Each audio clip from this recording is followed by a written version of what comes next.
jeitinho mais ordinário. Eu sei bem que tu aí mesmo, quando vai fazer alguma coisa na tua casa, a primeira coisa é dar aquela boa pesquisada no Pinterest. Se por acaso tu não faz isso, não sabe o que tá perdendo, porque tem muita coisa boa por lá, inclusive eu uso bastante.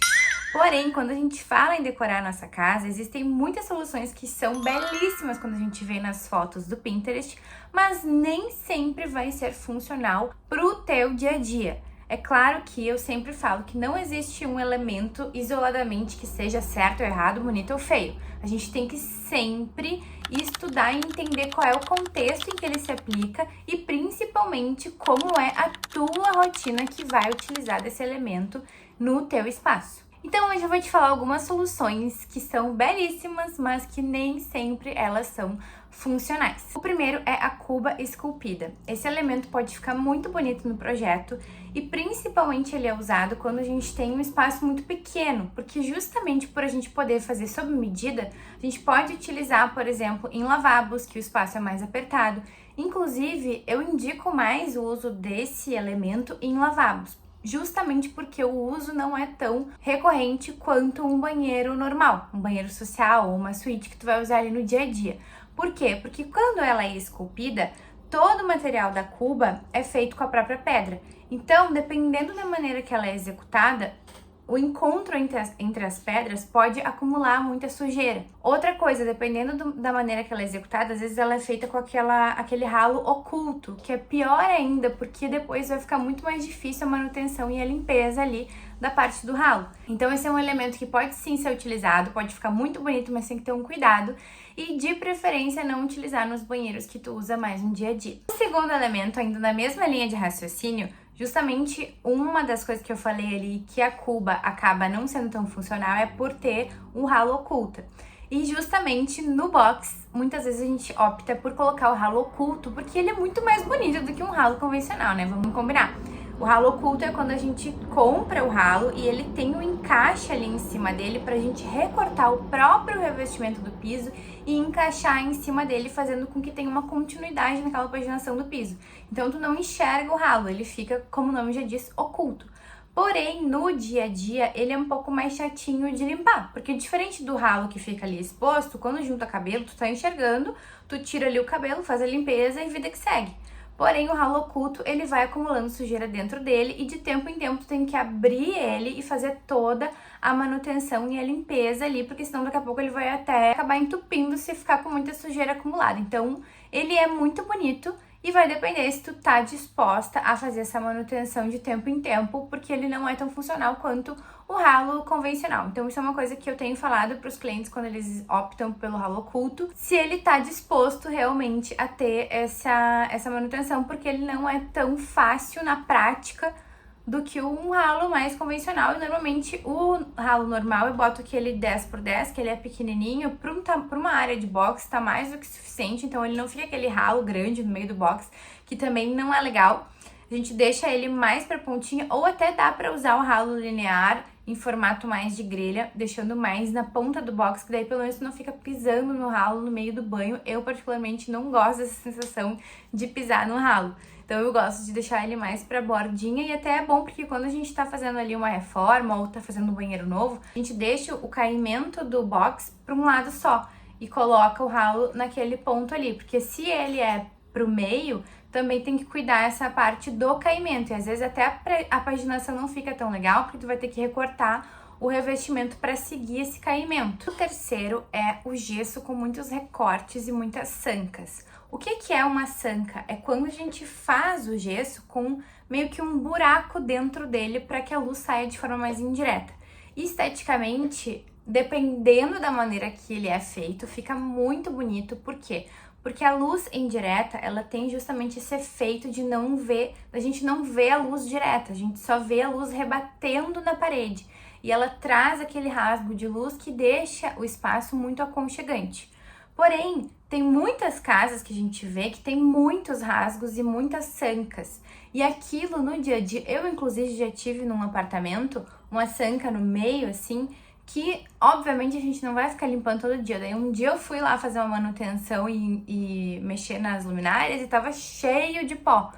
Então é um espaço ali que é mais chatinho de limpar. Porém, dependendo da solução, ainda assim eu não deixaria de ter, por exemplo, um cortineiro iluminado, que é mais voltado para a parede, não é aquela sanca no meio do forro. Fica tão bonito que eu não abriria mão, quer dizer, que eu abriria mão de estar sempre com aquele espaço limpo para ter essa iluminação. Mas para quem não gosta de ter sujeira acumulada em nenhum lugar, eu já não indico.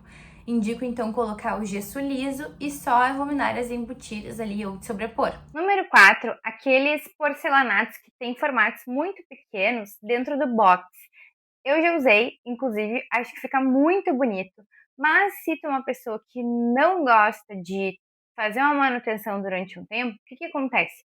Essas peças menores, normalmente elas são boleadas. O que significa isso? Que a bordinha de cada revestimento ela é um pouquinho mais redondinha, diferente de um revestimento retificado, que é quando a borda do revestimento ela é mais retinha. Então, no encontro entre cada peça, tu quase não enxerga ali aquele rejunte, ele fica um pouco mais discreto, mas a beleza justamente desses revestimentos que são menores é justamente o rejunte ficar um pouquinho mais marcado. Então, principalmente peças que são muito claras, eu não indicaria dentro do box. Por quê? Porque daí vai ter muita área de rejunte, o rejunte acaba sendo um pouquinho mais grosso, e normalmente no rejunte é uma região onde acumula mais gordura, mais sujeira. Então, de tempo em tempo, tu vai ter que fazer uma limpeza ali naquelas frestinhas entre os revestimentos, que não é lá uma coisa muito prática, né? Embora, de novo, eu ainda acho que fique muito bonito, dependendo da cor do revestimento. Se for um revestimento um pouco mais escuro, tu pode colocar a cor do revestimento mais escura, que isso também ajuda a não marcar tanto ali a sujeira. Porém, o ideal mesmo, se tu busca praticidade, é utilizar peças maiores no box e com esse acabamento retificado, que é justamente quando a borda é retinha e o encontro dessas peças fica bem discreto, fazendo com que não fique aquele rejunte marcado.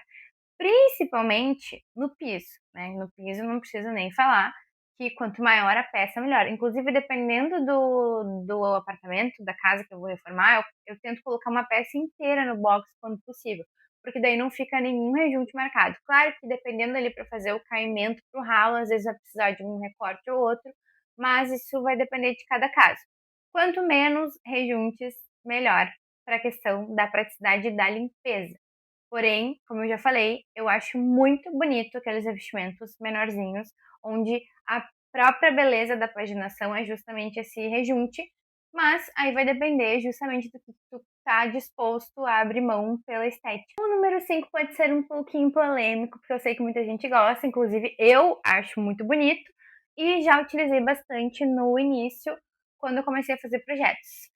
E aí eu utilizei, inclusive, aqui no meu home office, nas gavetas do meu armário, que é o puxador Cava. Eu ainda gosto de usar um que é muito parecido com o Cava, só que o nome dele é chanfrado, porque diferente do Cava, o Cava é quando tu pega o MDF e na própria espessura do MDF tu faz um rasgo onde fica ali uma inclinação para te conseguir puxar. Então, esteticamente, fica super clean na marcenaria, fica muito bonito. Porém, esse inclinadinho que fica ali, ele acaba muitas vezes armazenando pó, sujeira, e é meio chatinho de limpar, né? Porque tem que ter ali um pincelzinho para de tempo em tempo fazer essa limpeza. Então, depois que eu comecei a utilizar o puxador chanfrado, acredito que seja mais prático, porque acontece, ao invés de ter o batente e o puxador na própria porta, o batente fica fixo no móvel. Por quê? Porque tu precisa. O batente é aquela peça que fica ali para que tu consiga puxar e não ficar aberto o móvel. Então, no caso do chanfrado, fica o batente fixo na marcenaria e tu puxa e só fica aquele chanfro. Então, não fica aquele espaço para acumular sujeira. É muito mais prático. Inclusive, até a própria marcenaria muitas vezes acaba preferindo essa solução porque é muito mais fácil do que fazer o cava. Não sei se você já me acompanha aqui há mais tempo, mas o Lucas, o meu namorado, que a gente ainda não casou, então não posso dizer que é meu marido. Ele é marceneiro. A gente aprende muitas coisas juntos, tanto ele aprende comigo quanto eu aprendo com ele, dessa parte mais executiva de marcenaria. Então é uma área que eu tenho propriedade em falar, E realmente para ele acaba sendo muito melhor e para os clientes no dia a dia eu acho que é muito mais funcional o chanfrado do que o cava. Quando que eu ainda assim utilizo o cava? Em puxadores verticais. Por exemplo, aqui nesse meu armário eu fiz um cava vertical. Quando ele é vertical não tem esse problema de juntar sujeira, porque daí ele não tá para baixo, né? A sujeira ela sempre para numa superfície horizontal. Quando ele é vertical não tem esse problema, então eu continuo utilizando. Até porque se for vertical e eu quisesse usar o chanfrado, eu precisaria do batente. E às vezes eu quero poder abrir o vão inteiro. Como é que eu vou ter o batente no meio? Peraí que eu vou explicar na prática para vocês. Não reparem que aqui agora vai ficar meio escuro. Deixa eu ligar a luz. Ó, tá vendo que aqui, ó, ele é o cava. Então aqui a gente consegue enxergar bem, ó, o formato que ele tem. Se fosse só chanfrado aqui, eu precisaria de um batente aqui, ó, porque ele precisa bater em algum lugar. O cava, ele já é o próprio batente, que é essa espessura mais fininha aqui, ó, tá vendo? Então, nesse caso, quando é assim, vertical, eu acho que é super ok. Já, por exemplo, aqui, ó, que é horizontal, tem esse probleminha aqui de juntar sujeira, ó. Inclusive, já tá meio sujo ali. Tudo bom? Outra coisa que eu fiz errada aqui, já falando dos meus erros, que isso eu poderia fazer um outro vídeo, né? Mas já falando aqui pra vocês, ó. Quando o armário é baixo, aqui eu fiz ele assim. Mas normalmente a pega faz mais sentido que seja aqui, ó, em cima, e não aqui. Porque quando eu tô em pé, é mais fácil fazer assim do que pegar aqui embaixo e puxar. Então isso aqui foi um erro que eu fiz, tanto aqui quanto aqui. Aqui da mesma forma, eu fiz ele vertical, mas o ideal seria ser aqui, ó, o puxador. Faz mais sentido no dia a dia. Mas enfim, acabou de sair um negócio pra fora aqui. Erros de gravação. Então eu acabo utilizando mais esse cava. E depois, se o cliente não quiser nem o cava, eu indico então aquele perfil metálico Slim, que é quando fica só uma catica de metal para fora da gaveta ou da porta. Porque aquele puxador cava metálico, eu acho que ele pesa muito na marcenaria, ele acaba demarcando muito essas linhas dele e tira toda a estética da marcenaria. E por hoje é isso, minha gente. Espero que vocês tenham gostado desse vídeo. Comenta aqui se tem alguma outra coisa que tu acredita que seja bonito, mas não tão funcional. E não esquece de curtir esse vídeo se tu gostou, para eu saber e poder fazer mais vídeos assim. E de se inscrever aqui no canal. Estamos quase batendo 1000 inscritos. Então, se puder me ajudar e continuar me acompanhando por aqui. E beijos da Ark e até o próximo.